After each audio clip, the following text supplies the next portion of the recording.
Friends, how are you? Neuro Science, you are most welcome in this video. In this video, we will discuss about the genetics, father of genetics, Mendel, and little bit we will discuss about the experiment of Mendel. Also, we will discuss about the experimental material chosen by Mendel and what are the trait types Mendel have selected for the experiment. Also, we will discuss here recessive traits and dominant traits. So, let's discuss here. Gregor John Mendel के बारे में। तो Gregor John Mendel is known as the father of genetics. Okay, father of genetics. तो father of genetics आप जानते ही हैं, Mendel को as it is written Gregor John Mendel is called father of genetics. Dear student, what is genetics? Genetics क्या है? Science of heredity is called genetics. Means आप लोग जानते हैं कि बायोलॉजी में बहुत सारी ब्रांचेज हैं, जैसे microbiology, bacteriology, virology, zoology, botany and biochemistry, molecular biology. ये डिफरेंट ब्रांचेज हैं। इसी तरह से बायो की एक ब्रांच है जेनेटिक्स, जिसमें क्या होता है, सारे जो हेरिडिटी के मैकेनिज्म है उसको स्टडी किया जाता है। So we can say the science of heredity is called genetics. Okay, अब बात करते हैं मेंडल के बारे में। So Mendel was the Austrian monk. Mendel was Austrian monk who worked on pea plant, जिसने पी प्लांट पर काम किया था to understand the concept of heredity. Concept को, यानी हेरिडिटी के कॉन्सेप्ट को अच्छे से समझने के लिए मेंडल ने इस पर काम किया था। और इन्होंने जो काम किया था वो काम बाद में, यानी कि जो इन्होंने कंक्लूजन उसमें कंक्लूड किया था जो अपने वर्क को, तो इनके कंक्लूजन को बाद में मेंडल्स लॉ या लॉ ऑफ जेनेटिक्स बोला गया। तो डियर स्टूडेंट्स, मेंडल मॉन्क थे। मॉन्क मतलब चर्च में एक पादरी की एक पोस्ट होती है, तो उस पर ये थे। मेंडल सिलिशियन शहर में, जेकोस्लोवाकिया के सिलिशियन जो है गांव में इनका बर्थ हुई। और वो इकोनॉमिक कंडीशन इनकी बहुत ज़्यादा अच्छी नहीं थी, तो मोनास्ट्री से ये संबंधित रहे। मोनास्ट्री ने इनको पढ़ाया लिखाया और मोनास्ट्री में ही आगे चल करके ये मॉन्क बन गए और बच्चों को पढ़ाते रहे। तो अब बात करते हैं कि मेंडल ने जो अपने एक्सपेरिमेंट किए वो कौन से प्लांट पर किए और क्या क्या कैरेक्टर्स को लेकर के मेंडल ने अपने एक्सपेरिमेंट को परफॉर्म किया। तो अब बात करते हैं कि ये है मेंडल के एक्सपेरिमेंट और एक्सपेरिमेंटल मटेरियल। तो मेंडल का एक्सपेरिमेंटल मटेरियल क्या है? पी प्लांट है, सबको पता होना चाहिए, आप इसको अच्छे से रट लीजिए। Mendel perform the experiment on pea plant. अब पी प्लांट जो है उसको तो आप जानते ही हैं, लेकिन इसका what is the scientific name? क्योंकि आपने 9th क्लास में अच्छे से पढ़ लिया है कि how can we name the scientific name to living organism discovered. तो कोई भी लिविंग ऑर्गेनिज्म डिस्कवर होता है तो उसका साइंटिफिक नेम कैसे रखते हैं ये आप जान चुके हैं, तो अब आपको बताना है। तो देखिए, इसी तरह से जब आप ये जान चुके हैं तो आपको ये बताना पड़ेगा या आपको जानना चाहिए कि पी का साइंटिफिक नेम क्या है। Pisum sativum. तो pisum sativum is the scientific name of pea plant. Mendel ने जो अपने एक्सपेरिमेंट किए वो 7 ईयर तक परफॉर्म किए। एक्चुअली इन्होंने अपने जो एक्सपेरिमेंट में पी प्लांट को शामिल किया, तो पी प्लांट के 7 कैरेक्टर्स को इन्होंने लिया था। जैसा कि आप लोग जानते हैं, हमने आपको पहले एक लास्ट वीडियो में आपको बताया था कि कोई भी कैरेक्टर क्या होता है और कैरेक्टर का ट्रेट क्या होता है ना। तो एक कैरेक्टर का कितनी ट्रेट होती हैं? 2 ट्रेट होती हैं।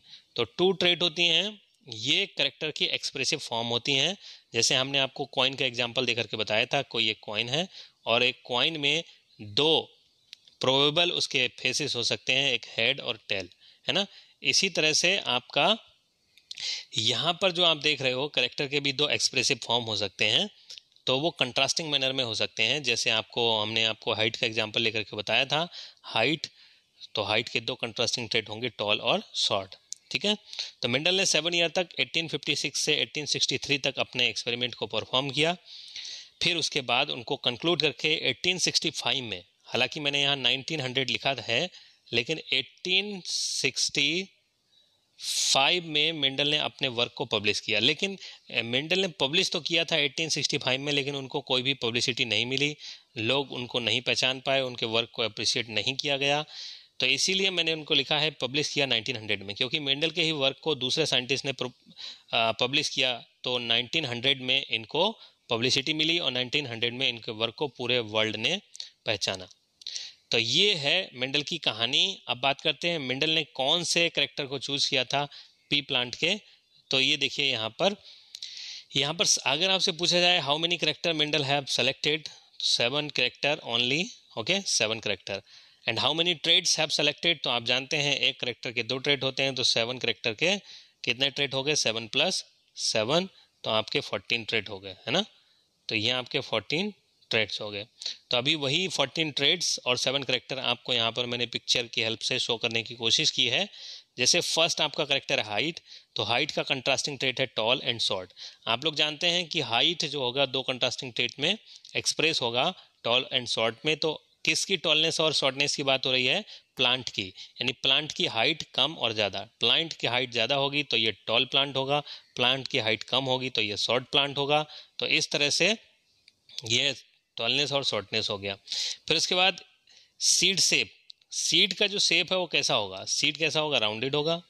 सीड कैसा होगा, रिंकल्ड होगा। रिंकल्ड का मतलब होता है इस तरह से इन्फ्लेटेंड ना होकर के कॉन्स्ट्रिक्टेड होता है वो, है ना। तो सीड आपने कभी देखा होगा, जो मटर है पी है उसके सीड को इस तरह से कॉन्स्ट्रिक्टेड फॉर्म में देखा होगा। तो राउंडेड हो सकता है सीड का शेप करेक्टर है और ये उसकी ट्रेट्स हैं, राउंडेड एंड रिंकल्ड, दोनों एक दूसरे के अपोजिट हैं, तो कंट्रास्टिंग मैनर में हो गई। फिर नेक्स्ट आते हैं सीड कलर। सीड का कलर येलो हो सकता है, ग्रीन हो सकता है। तो yellow and green these are the contrasting trait of character seed colour. Next है आपका क्या, सीड कोट। सीड कोट का कलर कैसा होगा, ग्रीन एंड वाइट, यानी सीड कोट जो है वो ग्रीन हो सकता है कोट का कलर और वाइट हो सकता है। या फिर हम इसकी जगह दूसरा करेक्टर भी शामिल कर सकते हैं। नेक्स्ट आपका करेक्टर जो है वो है फ्लावर का कलर, है ना, फ्लावर का कलर। तो फ्लावर का कलर जो है वो है आपका करेक्टर और उसके 2 एक्सप्रेसिव फॉर्म होंगे। यहाँ पर हो जाएगा आपका पर्पल, है ना, पर्पल और वाइट। तो पर्पल और वाइट फ्लावर का कलर हो जाएगा, ओके।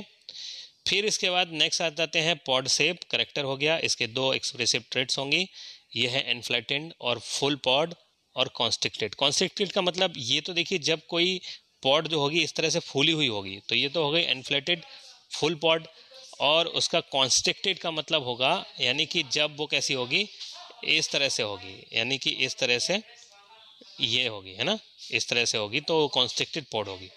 तो ये आपके 2 एक्सप्रेसिव ट्रेट्स हो गए। नेक्स्ट है आपका पॉड कलर। तो पॉड का कलर कैसा है, ग्रीन है, येलो, है ना। तो ये एक्सप्रेसिव फॉर्म हो गई इसकी।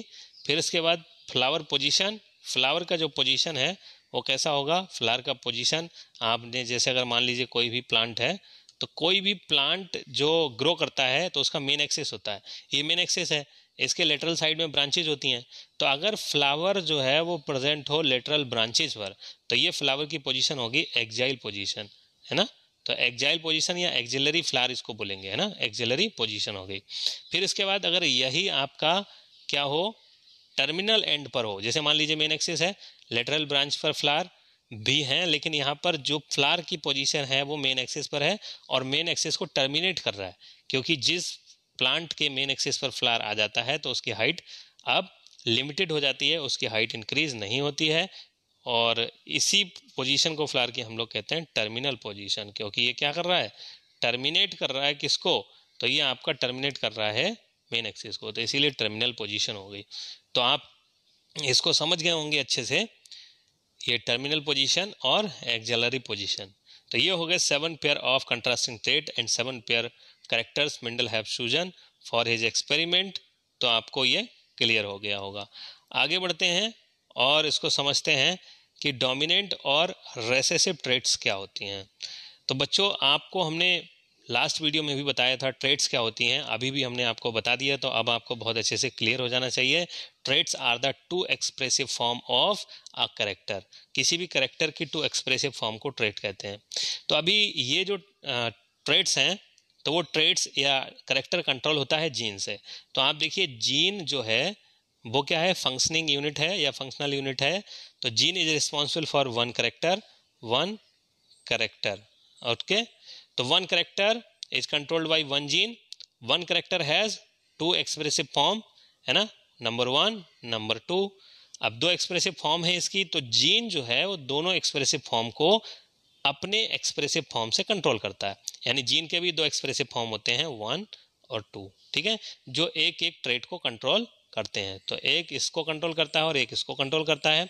तो जीन और कैरेक्टर, आपको इसको समझ में आना चाहिए कि क्या रिलेशनशिप है इनका।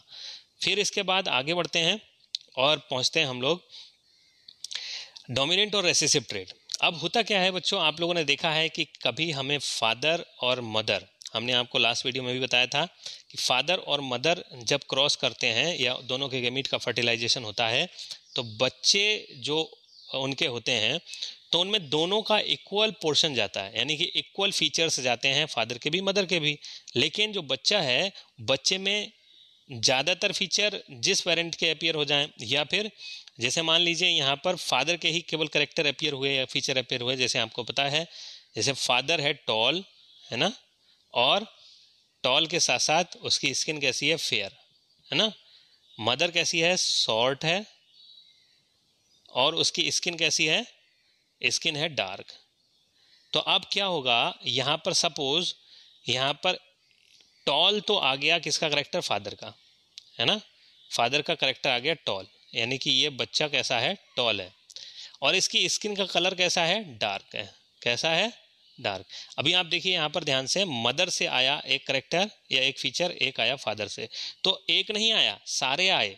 लेकिन यहाँ पर टॉल जो है वो डोमिनेंट हो गया। मतलब क्यों डोमिनेंट हो गया, क्योंकि ये है स्ट्रॉन्ग करेक्टर, स्ट्रॉन्ग है ना, ये स्ट्रॉन्ग हो गया किसमें, फादर में, और यहाँ पर डार्क ये वाला स्ट्रॉन्ग हो गया मदर में, है ना। तो डार्क हो गया स्ट्रॉन्ग मदर में और टॉल हो गया स्ट्रॉन्ग फादर में। तो जो स्ट्रॉन्ग होगा वही दिखाई देगा बच्चे में, और आएगा तो जो छोटा वाला, मतलब जो हम लोग इसको जैसे फेयर हो गया, तो ये कैसा है, ये है वीक, है ना। तो अगर ये वीक है तो वीक हो गया मान लीजिए फेयर, और इधर मदर में वीक हो गया शॉर्ट, तो वीक वाला भी आएगा। लेकिन जो आपका स्ट्रॉन्ग वाला है उसकी वजह से वीक वाला अपने फीचर को शो नहीं कर पाता है। आएंगे तो दोनों, लेकिन शो नहीं कर पाते हैं। तो अभी बच्चे में कौन कौन सा करेक्टर शो हो रहा है, केवल स्ट्रॉन्ग। तो जो करेक्टर बच्चे में शो होगा, पेरेंट्स का करेक्टर, वो करेक्टर कैसा होगा, डोमिनेंट करेक्टर हो गया, डोमिनेंट ट्रेट हो गई, ठीक है। क्योंकि अभी हम देख रहे थे टॉल और डॉर्फ, या टॉल और शॉर्ट क्या है, ये ट्रेट्स हैं, कंट्रास्टिंग ट्रेट कौन से करेक्टर की, हाइट की। तो जो ट्रेट हमें बच्चों में दिखाई देती है पेरेंट्स की ट्रेट, वो डोमिनेंट ट्रेट होती है। जो दिखाई नहीं देती है पेरेंट्स की ट्रेट, वो रिसेसिव ट्रेट होती है, ठीक है। अब ये जो एक्सप्रेसिव फॉर्म जो हम लोग बात कर रहे थे कि जीन की दो एक्सप्रेसिव फॉर्म होती हैं, उसको थोड़ा और डिटेल में समझ लेते हैं। जैसे जीन हो गया, तो ये जीन होता कहाँ है, कहाँ पर प्रेजेंट रहता है। तो अभी आपको बताया कि जो ह्यूमन में जो जीन है वो कंट्रोल करता है किसी भी करेक्टर को। तो कैसे कंट्रोल करता है, यानी कि हमने आपको बताया था कि फादर में क्या होता है, स्पर्म, ये क्या है, एक सेल है, और मदर में क्या होता है, एग, ये भी क्या है, एक सेल है। तो अभी फादर में स्पर्म और मदर में एग, दोनों सेल हैं, और दोनों सेल के अंदर क्या है, न्यूक्लियस है, और उस न्यूक्लियस के अंदर क्या है, डीएनए है। तो डीएनए का छोटा सा टुकड़ा हमने बताया था, उसको क्या कहते हैं, जीन कहते हैं। अब होता क्या है बच्चों कि यहाँ पर जो फादर से स्पर्म बन रहे हैं, है ना, तो यहाँ पर स्पर्म में क्या होगा, ट्रेट होंगी। वो ट्रेट कैसे और कहाँ से आएंगी, क्योंकि उसके अंदर जीन होंगे, ठीक है। तो जीन अगर पहुंचेगा स्पर्म में, जीन तो ऑलरेडी है ही डीएनए में इसके, तो ये न्यूक्लियस है, और न्यूक्लियस के अंदर क्रोमेटिन थ्रेड को ही डीएनए कहते हैं, और डीएनए का छोटा सा टुकड़ा जीन होता है। तो जीन जब यहाँ पर है तो स्पर्म के अंदर फादर की इन्फॉर्मेशन है, एग के अंदर मदर की इन्फॉर्मेशन, क्योंकि मदर के अंदर भी क्या होता है, जो है एग होता है, और एग के अंदर न्यूक्लियस होता है, न्यूक्लियस के अंदर डीएनए होता है, डीएनए का छोटा सा टुकड़ा जीन होता है। तो यहाँ से जीन आ गया, और यहाँ से यानी मदर का जीन, फादर का जीन, दोनों कंबाइन करके बच्चों में पहुँच जाते हैं। तो एक मदर का जीन और एक फादर का जीन। जो जीन स्ट्रॉन्ग होता है वो एक्सप्रेस होता है, जो स्ट्रॉन्ग नहीं होता है वो हिडन हो जाता है, उसका करेक्टर दिखाई नहीं देता है। तो ये आपको समझ में आया होगा। अब ये तो आप जीन समझ गए, लेकिन जीन के दो एक्सप्रेसिव फॉर्म कैसे होते हैं। जैसे क्या होता है, आप जानते हो 46 नंबर ऑफ क्रोमोजोम ह्यूमन में होते हैं, और 46 क्रोमोजोम नंबर जो होते हैं उसको हम लोग 23 पेयर कहते हैं। 23 पेयर इसलिए कहते हैं क्योंकि सारे क्रोमोजोम पेयर के फॉर्म में रहते हैं। तो 23 का एक सेट ये हो गया, 23 का एक सेट ये हो गया। तो अब इस सेट को हम लोग फर्स्ट सेट कह रहे हैं, और इस सेट को हम लोग सेकंड सेट कह रहे हैं। तो ये सेकंड सेट और ये फर्स्ट सेट। अब क्या होगा, एक क्रोमोजोम इसका और एक क्रोमोजोम इसका ना, दोनों क्रोमोजोम ये हमेशा पेयर में रहेंगे, यानी कि एक सेट का एक क्रोमोजोम, दूसरे सेट का एक क्रोमोजोम, दोनों पेयर के फॉर्म में रहते हैं, तो ऐसे क्रोमोजोम को होमोलोगस क्रोमोजोम कहते हैं। क्या कहते हैं? होमोलोगस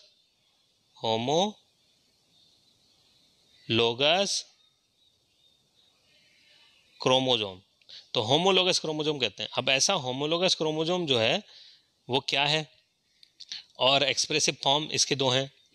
अब जैसे यहाँ पर ये होमोलोगस क्रोमोजोम का मतलब क्या होता है? होमोलोगस क्रोमोजोम का मतलब होता है chromosomes which are similar in structure, similar in shape, similar in size and similar in genetic composition. तो आप जैसे जान लीजिए यहाँ पर टॉलनेस का एक जीन यहाँ पर है, ये है ना। तो एक क्रोमोजोम ये आया है कहाँ से? फादर से। अब एक क्रोमोजोम कहाँ से आया है? मदर से आया है। तो मदर के ऊपर कौन सा है? अभी हाइट करेक्टर को हम ऑब्जर्व कर रहे हैं, तो हाइट का जीन ऑब्जर्व कर रहे हैं, तो ये जो जीन है इसके अंदर वो कैपिटल टी है इस तरह से, और यहाँ पर जो जीन है वो क्या है? स्मॉल टी है। तो ये एक जीन आया मदर से, ये मदर का क्रोमोजोम है बच्चे में, और ये जो है फादर का क्रोमोजोम है बच्चे में। तो फादर का जीन आ गया और मदर का जीन आ गया, तो ये कैसा है? डोमिनेंट। अब दोनों पेयर में तो रहेंगे, लेकिन ये अपना करेक्टर शो करेगा और ये करेक्टर शो नहीं करेगा, ठीक है।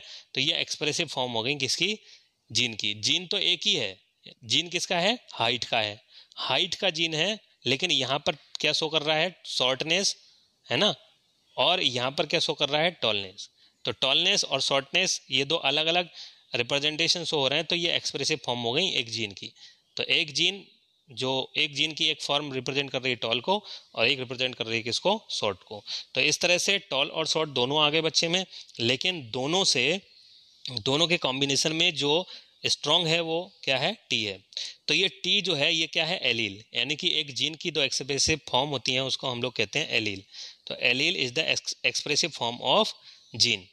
तो यहाँ पर जीन की दो एक्सप्रेसिव फॉर्म एलील हैं, और एलील जो हमें करेक्टर को या ट्रेट को शो करता है F1 जनरेशन या बच्चों में, यहाँ पर जो हमें यहाँ पर करेक्टर शो हो रहा है, क्योंकि ये टॉल है तो टॉल करेक्टर शो होगा बच्चों में। तो टॉल वाला जो एलील है या जो जीन है, जीन की एक्सप्रेसिव फॉर्म है, ये कैसा होगा? डोमिनेंट। डोमिनेंट किसके ऊपर होगा? इस वाले के ऊपर। तो यहाँ पर जो हिडन है ये वाला, इसका करेक्टर शो नहीं हो रहा, इसका ट्रेट शो नहीं हो रहा, तो ये कैसा हो जाएगा? Recessive allele. तो ये रेसेसिव एलील, ये रेसेसिव, ये डोमिनेंट एलील। अब शॉर्ट ट्रेट जो है वो एक्सप्रेस नहीं हो पा रही है, टॉल ट्रेट है वो एक्सप्रेस हो पा रही है, तो ये डोमिनेंट ट्रेट और ये रेसेसिव ट्रेट, ठीक है। तो इस तरह से रेसेसिव और डोमिनेंट ट्रेट आप लोगों ने अच्छे से समझ लिए क्या होते हैं रेसेसिव और डोमिनेंट ट्रेट।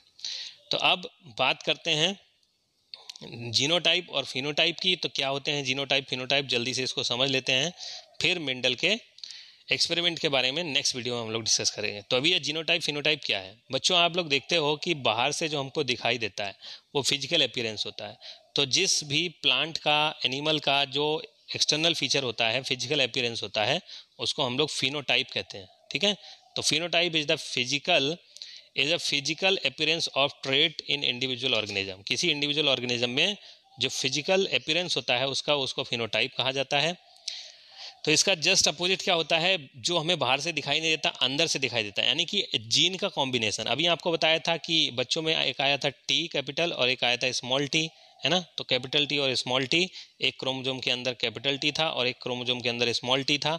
तो ये दोनों क्रोमोजोम का जो कॉम्बिनेशन है, जो एलीलिक कॉम्बिनेशन है, जो जीन का कॉम्बिनेशन है या एक्सप्रेसिव फॉर्म का कॉम्बिनेशन है, तो ये तो हमें बाहर से दिखाई नहीं देगा, ये तो हम सेलुलर लेवल पर यानी कि डीएनए को ऑब्जर्व करेंगे तब हमको पता चलेगा, या फिर उनके क्रोमोजोम को ऑब्जर्व करेंगे तब पता चलेगा।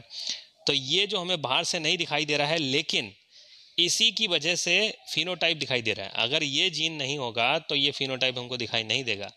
तो हम लोग कह सकते हैं genotype is the genetic composition of और एलीलिक कॉम्बिनेशन ऑफ ऑर्गेनिज्म, यानी एलीलिक कॉम्बिनेशन उस ऑर्गेनिज्म का क्या है या फिर जेनेटिक कंपोजिशन उसका क्या है, उसको कहते हैं जीनोटाइप और फिनोटाइप।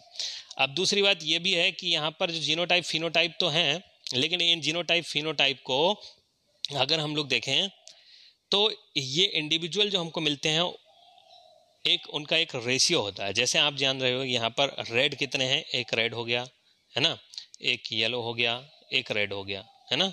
तो यहाँ पर रेड येलो, तो रेड कितने हो गए? 2। बाहर से दिखने पर रेड कितने हैं? 2 हैं, और येलो कितना है? 1 है। तो यहाँ पर हमको अगर हम देखें तो जो फिनोटाइपिक रेशियो है यानी कि इन इंडिविजुअल में जो ट्रेट दिखाई दे रही हैं, रेड कितने इंडिविजुअल में दिखाई दे रही है 2 में, येलो कितने में दिखाई दे रही है 1 में, तो इनका जो फिनोटिपिक रेशियो आएगा वो कितना आएगा 2:1। तो ये फिनोटिपिक रेशियो क्या होता है? Phenotypic ratio is the ratio of the organism according to their phenotypic trait, यानी कि बाहर से दिखने पर जो उनकी ट्रेट के बेस पर उन इंडिविजुअल का रेशियो होता है जो हम जिनको ऑब्जर्व कर रहे हैं।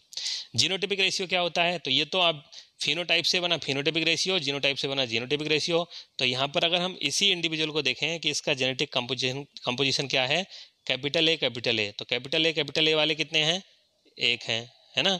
स्मॉल ए वाले कितने हैं? 1 हैं। कैपिटल ए स्मॉल ए वाले कितने हैं? 1 हैं। तो अब तीनों अलग अलग हैं, तो अभी इसका रेशियो कितना हो जाएगा? जीनोटिपिक रेशियो 1:1, तो अभी 1:1, यानी ये क्या हो गया? Genotypic ratio. फिनोटिपिक रेशियो 2:1, है ना। तो इस तरह से हम जीनोटिपिक और फिनोटिपिक रेशियो निकालते हैं। ठीक है बच्चों, तो आज के लिए इतना ही बच्चों। नेक्स्ट वीडियो में या नेक्स्ट वीडियो लेक्चर में हम लोग डिस्कस करेंगे मेंडल के लॉ के बारे में, जो है लॉ ऑफ डोमिनेंस। तो लॉ ऑफ डोमिनेंस और law of segregation and law of independent assortment हम लोग नेक्स्ट वीडियो में डिस्कस करेंगे। आज के लिए इतना ही। Thank you for watching my class. Dear students, if you did not subscribe my YouTube channel, please subscribe it for upcoming videos. Thank you.